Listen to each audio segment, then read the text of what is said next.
sterilized. Okay. And it can be done. It's a fast surgery. What we do typically here is we do it around 5 to 6 months to avoid the heat cycle. Okay. The rationale for that is the issues of a heat cycle, but more so cancer prevention. The studies show. I didn't think about.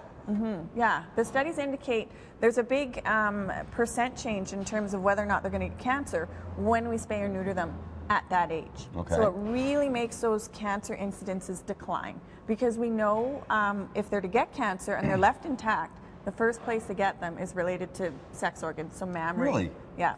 Yeah, mammaries, ovaries, cervical, testicular, prostate. Okay, I was just going to ask about the male, same. cat. Same thing. Same thing. Yeah, cats and dogs. So what health benefits aside from that? I mean, as far as spaying and neutering, what are we looking at? Well, there's lots. I mean, for the girls, every time they come into heat, they're at risk for a really bad infection, which can be fatal. And often clients don't know about that either. No, so every time they go through a heat cycle, they're at risk for what's called pyometra.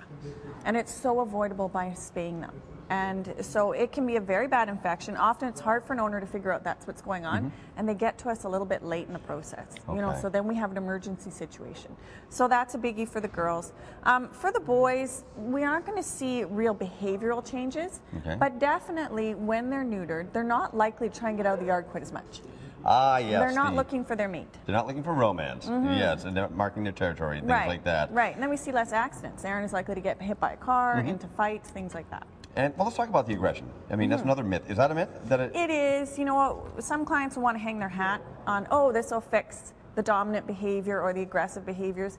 It won't. That's sort of relative to training. Okay. The big thing with neutering is less wandering, really. All right. And living longer. Living longer. Yeah. The studies show on average 2 to 3 years, you're going to extend their life expectancy, barring being hit by a car or any of those kinds of things. But that does make a big difference. I mean, the cancer piece is the biggest. Most of our pets go to cancer. So when you're removing those areas that are more susceptible to it, you're extending their life expectancy. There you go. Spay or neuter those pets, as good old Bob Barker used to say. It's just a responsible thing to do. Thanks so much for popping in this morning. You're welcome. And we'll see you again real soon. Absolutely. All right, let's take a break, gang. We shall return right after this.